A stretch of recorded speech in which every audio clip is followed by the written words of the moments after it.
It's only been 2 days of the NBA season, but we are going to react to some massive overreactions around the league so far. Not even every team has played a single game this year, and every other team has played just one game. So let's get into these overreactions. And the first one is that Cooper Flagg should not be a massive favorite anymore for NBA Rookie of the Year, which seems crazy after just one game to already people counting him out or putting him as just a slight favorite. He had a bad game. There's no way around that. He actually bounced back a bit though in the second half. It was a terrible first half for him. And you can see in 32 minutes, he didn't even play the end because they were getting blown out. He would have played mid to high 30s of minutes. It actually was fairly encouraging to see how many minutes they were giving him. But he had just 10 points, got to 10 rebounds, 0 assists, which is the crazy part because they announced a few days before the season they were putting him at point guard and he had 0 assists. So that is probably the most concerning thing. He wasn't getting anyone else involved. Didn't shoot a great percentage either, but I think he's going to have a bounce back game in the next 2 or 3. Like we saw in Summer League, his first Summer League game was terrible, and then he played one more and he had like 30-something points in Summer League. I think a huge overreaction here. He was a massive betting favorite for Rookie of the Year, and now if you look at the betting favorites, it's Cooper Flagg at minus 140. He was like minus 350, and now Edgecombe has jumped all the way up to plus 225. I think another massive overreaction. The second one here is Edgecombe just gets a massive boost after obviously one of the best NBA debuts that I can remember. 34 points. It was absolutely crazy, but what's to say that he doesn't go out next game and shoot 4 for 13 just like Cooper Flagg did and get 9 points. The Sixers also had Embiid on a minute restriction for this game. Paul George not back, who's expected to be back, and McCain's actually being back sooner than people think. So with all those guys playing more minutes or coming back as well, and Edgecombe just having an outlier game, don't get me wrong, I loved what I saw from Edgecombe. He looked really good, but to bump him up to the second favorite for Rookie of the Year and not even close to being the second favorite, as you have Trey Johnson now tied with Dylan Harper, he had a massive boost as well at plus 1,500.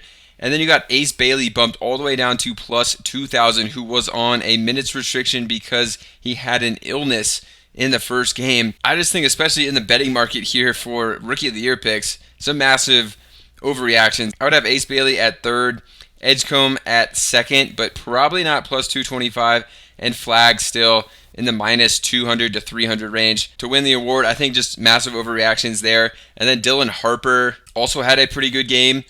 In 23 minutes off the bench, shot 50% and got 15 points. I expected more assists from him, only got 2, and he missed both of his free throws as well, so could have had a much better game. And as the season goes on, should definitely be getting more minutes than Champagne and maybe even Devin Vassell, but obviously you have Fox coming back. Another overreaction has to be to the Toronto Raptors. They won by 20 points against the Atlanta Hawks, who people had pegged as between a 4 and 6 seed. The Toronto Raptors looked exceptionally good, 138 points. Really caught a lot of people off guard with that score, especially against the Hawks, who are supposed to be one of the top defensive teams in the league.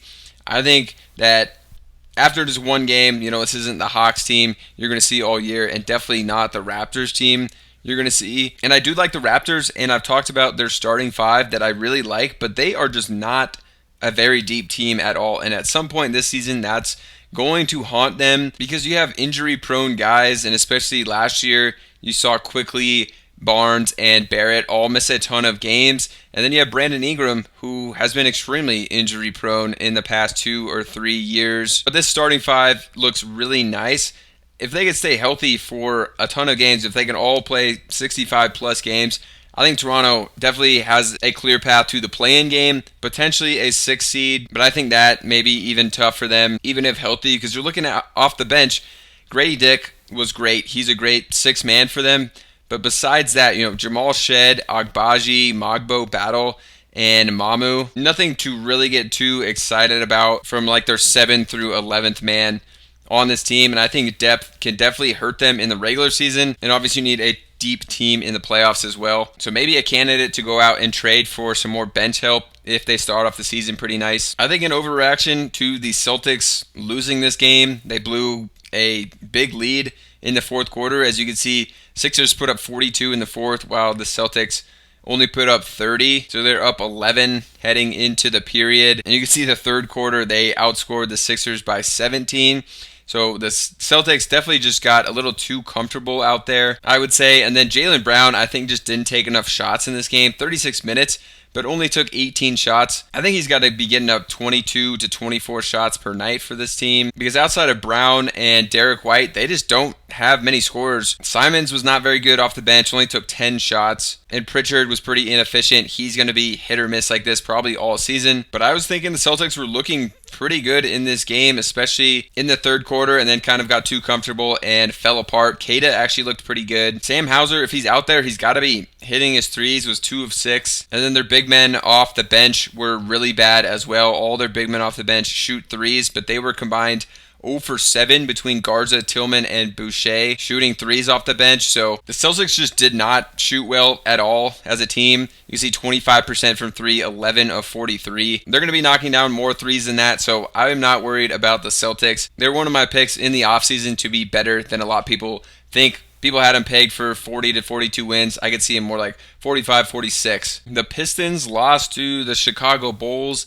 Neither team looked great to me. Chicago got off to an extremely hot start, and then Detroit battled back before ultimately losing. Detroit giving up 35 points in the first quarter. I don't think you're going to see that too much. Duncan Robinson was terrible for them, a guy they paid a ton of money to take away from Detroit. Was 1 of 7 from the field, 0 of 5 from 3 in 32 minutes. They really need him to be a good shooter, as they lost Tim Hardaway Jr. and Malik Beasley. That definitely showed in this one, and they only took 24 threes as a team. Their identity last year was tough defense, Cade Cunningham, playmaking, and those two guys knocking out threes, which they just didn't have it in this one. I'm not worried about the Detroit Pistons, and I think definitely a candidate to trade or sign for another three-point shooter. Going back to the Spurs-Mavericks game, I think an overreaction to how dominant the Spurs looked in this one. It was an insane game for Victor Wembanyama. We'll see if he keeps up anything similar to this. 15 of 21 from the field, only took 2 threes and hit 9 of 11 free throws, 15 rebounds, 40 points. This bumped Wembanyama up to second favorite for the MVP after he was like 5th, 6th, or 7th in the preseason MVP awards. Absolutely a crazy bump for him here. And then Giannis at a plus 1200, 5th best odds by a long shot compared to plus 400 for the guy with the 4th spot in Luka. And Giannis had 37 points in 27 minutes. I think kind of a crazy move there to bump Giannis way down. They started 1-0, 37 points in 27 minutes. And you got him at plus 1200 still. Wemby all the way up at second versus Jokic, who we haven't even seen. We're going to see him tonight. I'm recording this one on Thursday, who's just been a walking triple-double the past couple of years. And then you got Shea up in front of Jokic now. Betting favorites had Jokic number 1 slightly above Shea, and Shea would have had a pretty bad game by his standards if that game didn't go to double overtime and he ended up getting 35 points and I think only like 5 assists. But a massive bump up to tied for second for MVP favorite for Wemby. I think an overreaction there. Wemby's going to put up huge numbers, but I don't think anything close to 40. And then we have to also see how his team does. That's going to be probably the biggest factor for Wemby in this award. And I'm a little worried about Dallas. They may have to go D'Angelo Russell as their starting point guard. A lot of people thought they would do that. He only played 15 minutes off the bench. And then the rookie Nembhard, 16 minutes off the bench, got to 5 assists. So they might have to mix in these point guards in the starting lineup. But curious to see how Flagg plays out in that role. I still think my rookie of the year favorite, Wemby, I would have him 3rd, maybe even 4th in my MVP favorites, possibly even 5th right now, but I think great value on Giannis at plus 1200 for MVP. And Rookie of the Year, I think we're getting some great odds on Ace Bailey right now, who played limited minutes due to a sickness at plus 2000, and probably a massive overreaction to Trey Johnson coming off the bench and getting hot from 3. So that's all I got from the first